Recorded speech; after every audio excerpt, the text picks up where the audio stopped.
On the hunt for comfortable, timeless Western boots? You already know the best place to shop for quality boots is at your local Tacova store. So stop by Tacova's Nashville, at the Mall at Green Hills, or on Broadway by Ryman Auditorium. That's right, you now have 2 locations to choose from. Grab a cold one as you shop and get fitted by a pro. Tacova's Nashville is at your service, and you can find your perfectly fitted dream boots with the help of their expert staff. Everyone will be asking where you got your sick new boots, but I won't be asking because I know they must be Tacovas. That's TECOVAS.com. Don't go gently, y'all.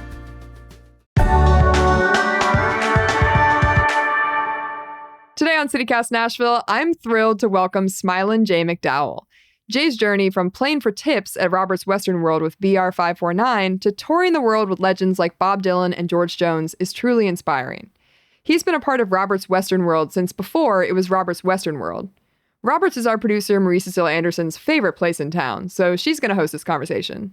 This is the first of 5 episodes we'll be airing this month about the music community in Nashville, presented by our exclusive launch sponsor, Tacovas.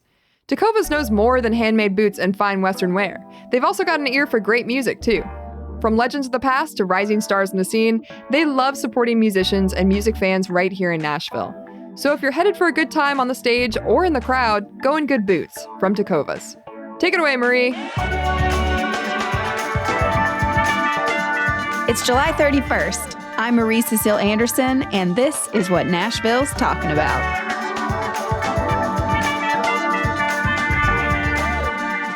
Back in 1999, Robert Wayne Moore handed over the reins of Nashville's iconic honky-tonk, Robert's Western World, to the latest owner, Jesse Lee Jones. Now, Jesse Lee, still the owner, is throwing a huge block party to celebrate their 25th anniversary on Monday, August 5th, so you definitely don't want to miss it. Joining me today is someone who was present in the early 90s at its inception, giving us a very unique perspective on the history and legacy of this beloved Nashville honky-tonk. I just want to know, where did you get the name Smilin' Jay? I've been Smilin' Jay since I was in grade school. The glass is always half full. Oh, that's me too. I love that. I love that attitude. Before we get into Roberts, I really just want to talk and kind of set the stage because some people may be listening who have never heard of Robert's Western World. I know. Well, sure. Shocking. Sure. So Robert's Western World is the best bar on the planet Earth, and it's located downtown Broadway in Nashville. Could you kind of just give us the origins of Lower Broadway? I'll start off by saying there's no other place like Robert's Western World. I think what's fascinating to me is how many origin stories there are, meaning it's died, it's been reborn, it's died again, it's been reborn, it's died again, it's been reborn. This resurgence and the way it just is resilient and comes back to life, to me, it's what I've come to learn in my old age is it's not a place, it's the people. Robert's is about the people. And that's what drives it. And when I first stepped foot in the place, I was not impressed. It was scary. And the whole Lower Broadway was not a place I wanted. It wasn't inviting. It was peep shows. And it was not I knew the history and the music background of it. And so that drew me there in the first place. But my first visit was not pleasant, and I didn't want to go back. But I was invited back and saw it through the eyes of a couple friends, and then came to love the place. But yeah, it's about the people is what it's about. I love that. So what you're saying is the early 90s downtown Nashville is a totally different vibe than it is now. What was Robert's like back then? At this time, it was fluorescent lights. It was because it was a clothing shop. They weren't selling drinks. They were selling cowboy boots and shirts and hats. Robert got the idea that he wanted live music in the window. So as people were going from honky-tonk to honky-tonk, they would stop into his shop. I don't know, other people can tell you when it went from being called the Rhinestone to Robert's. And it was, Robert had worked at Tootsie's and then got this business at Robert's. And so it was Western wear. It was Robert's Western wear. Then it was Robert's Western World, and then as younger people started hanging out for the music, and just because it was weird, we were buying beer at Tootsie's and sneaking it into Robert's because we wanted to drink, but we wanted to hear the music that was happening at Robert's, and it was just funky. It was weird. It was in an old clothing store, Western wear store. So Robert was hip to the fact that we were sneaking beer in, but he wouldn't bust us. But I know that's what led to him. At first, he would sell like RCs out of a cooler. But again, the fluorescent lights had to stay on because he's worried about shoplifting, especially as people are drinking. They're trying to steal stuff. So it's like, you're going from these little honky-tonks where typically the lights are low, and then you walk into this place and it's lit up like a Kmart. So Robert starts selling. I remember like one weekend he started selling RCs out of a cooler by the front door. And then the next weekend he was selling PBR out of a cooler, and we loved that because it was like, okay, we can buy beer here, and we don't have to sneak it from down the street. Sneak it in, yeah. Yeah. So that was the organic evolution of this place where Robert's selling PBRs out of a cooler. Then suddenly he's, more and more people are showing up. It's just a weird experience. These across the board demographic. There was no demographic. It was college kids. It was punk rockers. It was truck drivers. It was retired couples. It was people that worked downtown. It's just this whole conglomeration of people start showing up. And then Robert, one by one, starts like moving the clothing racks out and putting a couple tables in. And, over a series of weeks or months, it kind of morphs into a honky-tonk. Now, still with the bright lights, and the clothing racks started to shrink. The boots on the wall stayed because that didn't take up any space. So that's why there's all the boots still from the clothing store. That's the remnants of the clothing store. So with these racks of clothing that we would scoot over to the side at the end of the day, because daytime traffic, I don't know if people started playing like at 2 p.m. or so from my memory when I was down there, but at nighttime, it would definitely like push the racks over to the wall. Robert would still sell you a shirt at 11 o'clock at night, but that wasn't the main focus anymore. And he builds a little bar in there, and there were just always projects going on. He was always expanding and growing, and it happened organically. It wasn't like this master plan so that it would be what it is now.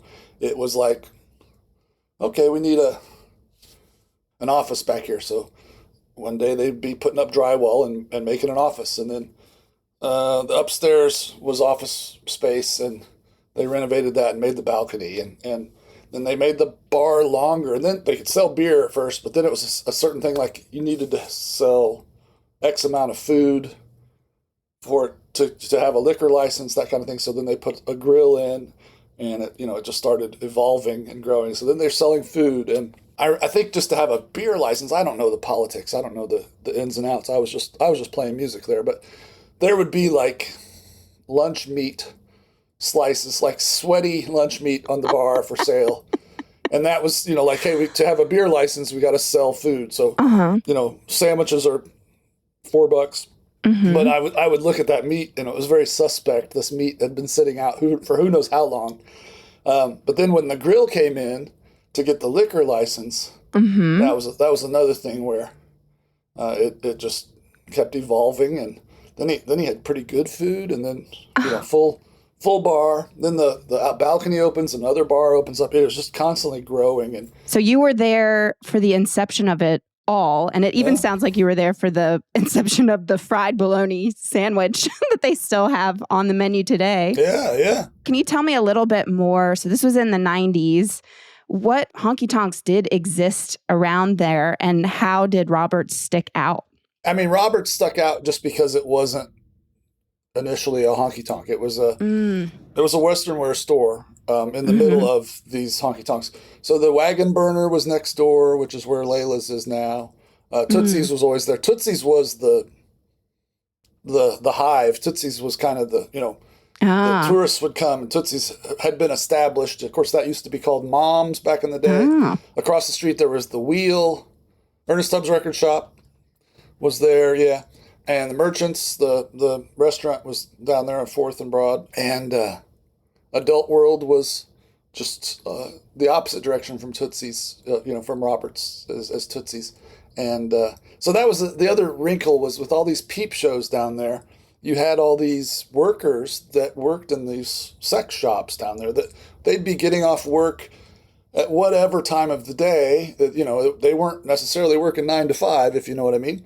And they'd get off work and then they'd be in those bars drinking. And it was just this revolving cast of characters that was so entertaining.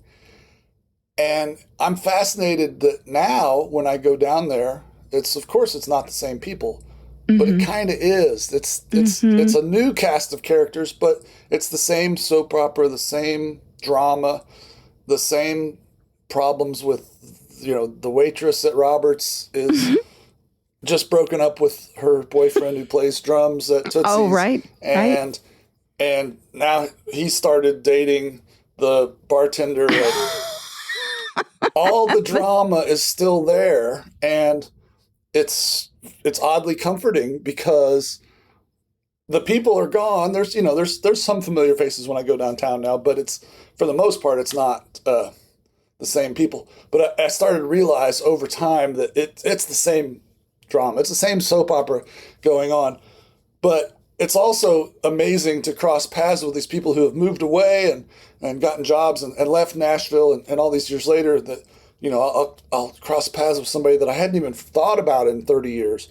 And I'll see them and maybe I didn't even know their name, but we knew each other just from being on the street, whether they were a musician or dating a musician or working as a bar back or whatever. So it's amazing that you have this little tribe of people. And like I said, there's still a tribe down there, and they're still working and just trying to make a buck.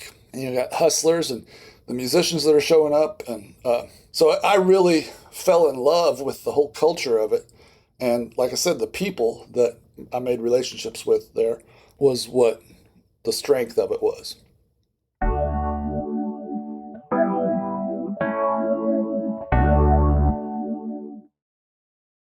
I'm sitting here with Smilin' J. McDowell from the legendary band BR549. And what better person to ask? What was the music scene like in the early 90s here in Nashville? The whole point of Broadway, you show up, you get any gig you can, just give me a time slot, show them what you can do. You get the gig, ultimately you're working towards prime time. You're trying to get the gig that's nighttime. And then really you're trying to get Friday and Saturday night. That's the pinnacle. So you're working your way up to the next shift. And I've been downtown and I'll see some group at 11 o'clock in the morning on a Tuesday. And my first thought is, these poor guys working this, early morning, late morning shift, but early in the day shift. And, on a weekday. And then I'll sit there and I'll listen to them and I'll realize they're really good. That's, it's just this level of professionalism down there that to even get those gigs, you got to be good to even get a spot. And they're just working their way to get to that next, maybe we can get the late afternoon gig. And then if we can get a couple slots in the evening and then working your way up. Robert's a genius. Robert really, he was business savvy. I'll tell on myself here a little bit. I wrote Robert off a little bit at first because he doesn't, let me just say this. As we were really happening, the Tennessean was interviewing the band and they asked to talk to Robert as part of the interview. And so I was sitting at the bar listening to Robert talk to the newspaper reporter. And Robert's, old country boy, an old boxer. And he'll say things in a, it's this kind of, it's wisdom, but he'll say it in a way that, is yokel country, backwoodsy. And I was sitting there eating a sandwich while he was being interviewed by the guy from the Tennessee. And I was thinking well, they're not going to be able to use any of this. This is, it's just, this is crazy. So a couple days later, whenever the big article comes out that's got quotes from all of us, there were 2 quotes in there from Robert Moore, and they were brilliant. And I heard him say those words, but when I read them in the paper without seeing him or hearing the way he said them, I realized, oh, he knows what he's talking about. And obviously he knew what he was talking about. But he really drove that place and made it what it was, and then put us on the sign, the home of BR 549, and that was what an honor, and so Robert was always, he looked at like the success we had as a band was Robert's success for the bar. So we get a record deal. The irony is that we make a record and we have to leave Robert's to promote it. So our first album was called Live from Robert's, and it was kind of this double-edged sword. Like, we're celebrating this place. There's no place like it. And now we got to leave it to sell it to the world. And, but Robert loved that because we were going all over the world and talking about Robert's Western World. So people were coming to Nashville to see what was happening. Now, Jesse Lee Jones starts playing. When we left, Brazil Billy stepped up and took that prime spot, and they played. And so he was heavily involved. Now, we were gone for the next 8 years or so. So we were just on the road. So whenever we were home, we would pop into Robert's and check in, and we played there, once a year, maybe, that kind of thing. But it hamstrung us when we came home that we were playing to bigger crowds, but we didn't want to betray Roberts, so we always tried to play Roberts, even though we should have been playing, we'd do one-off things here at the Ryman or whatever, but it felt like, no, we need to stay on the street, so we'd still go back and play at Roberts. But so I can't speak that much to the transition to Jesse from Robert because I was gone. Now, we knew it was in good hands when that news came out, and Jesse's a great guy and a good businessman, and so I was happy that it was going to continue, and he wanted to keep it. That was the big fear, and that's always the fear down on the street, is that those businesses get sold or the building gets sold, and the business is going to change and be wiped away, and some developer has plans to come in with, we're going to make this into condos now or whatever. And the fact that Roberts continued, again, the older I get, the more I cherish that it's still going, because so many businesses in general and restaurants and places like that don't last. Think how many, if you think back to the 90s and the early 2000s, there's very few businesses that still are going strong and still are what they are. Tootsie's still is, Roberts still is, but most of the street is not what it was. But I'm Smiling J. I'm always looking at the plus side. I'm so proud of what Broadway is now. I wanted it to be that way when I first moved here. I wanted it to be thriving and booming and music everywhere. Now, a lot of locals don't agree with me, and they feel like it's a zoo and it's mayhem, and they're shocked when I kind of applaud Lower Broadway today because it's unique. There's no other, in all of our travels all around the world, there's no other place like Lower Broad. There's no other place like Roberts. That just reinforced that. So, well, I love walking in and seeing the upright bass. That's when I know I'm going to really have a good time. And I love dancing there. I actually like to find one of the oldest men in the room and ask him to dance, and it just blows his mind every time. Whoever I find to dance with. It really is just such a good time. Let me say something there.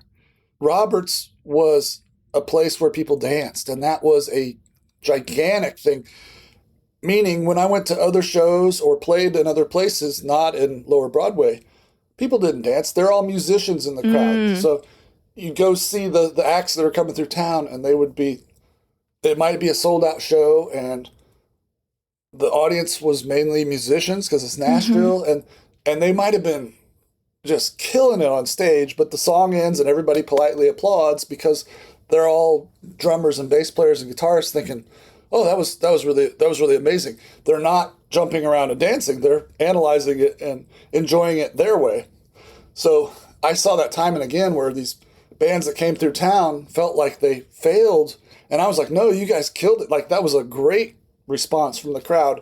And they're like, but nobody dances. And I was like, well, people don't dance in Nashville. You go into Roberts and people danced. For whatever reason, the inhibitions were stripped away and people danced. And that was the first thing most people noticed back in the 90s as they walked into Roberts.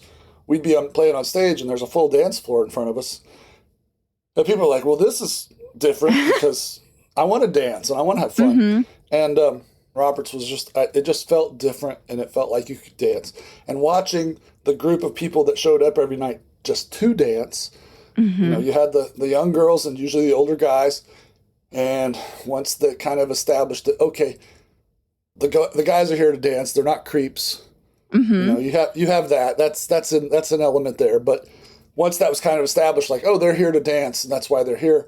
Then you start seeing these people pairing up and dancing all night long. And these amazing friendships came out of that, these people that danced together at Roberts. And so that was really cool to see that it was another byproduct of it than just the music, was the dancing and the kind of the little scene that happened. And people liked dressing in the fancy clothes and the Western wear. And that became a thing as well. Well, I do find it so interesting. So Tootsie's is now in the airport. Prince's Hot Chicken is all over the country now, you know, and I've heard Jesse Lee in an interview say that people do approach him all the time to resurrect Robert's Western World in Vegas or at the airport, but just all over the world they want to open Robert's Western World, and he says absolutely not. And he really has said that his legacy will live on after he passes or whatever. So where do you see Robert's headed in the next 50 years? Do you, like me, just pray that it'll just withhold the test of time and just still remain exactly that? What do you predict? I can't pretend to know a thing. I can't know a thing. Now, I do know that there's going to be the same soap opera going on down there in 50 years. That's, you know, if there's still a strip of entertainment venues there, you know, I can see the cycles of that will still be there. And like I said, it's been a cycle of ups and downs for Lower Broadway since 1920s, that it's thrived and then it's died, and then it's thrived and then it's died and then it's thrived. So I see that, like, why wouldn't that continue? That'll be a thing. It'll have its ups and downs for sure. You know, of course you hope that somebody will come after Jesse and have the same heart to put into it, because again, it's the people. It's not just the cool building, because it's, you know, same with the recording studios. It's the people that make those go. It's not just the walls and floor. But yeah, I can't pretend to know what's around where it would head. Yeah. Again, Robert's Western World will be celebrating their big 25th anniversary with a huge block party August 5th downtown with a ton of special guests. I hope everybody can make it out. Smilin' J. McDowell, thank you so much for coming on the show. I learned so much from you. As we say goodbye, do you have a special anniversary message that you'd like to send along? Well, happy anniversary. That's amazing. To keep a business like that going for 5 years is impressive. So I can't imagine keeping it going for 25. But yeah, here's to 25 more. Sure.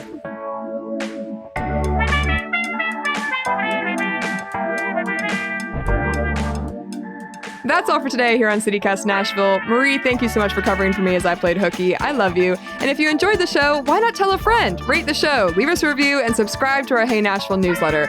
We'll be back tomorrow morning with more news from around the city. Bye!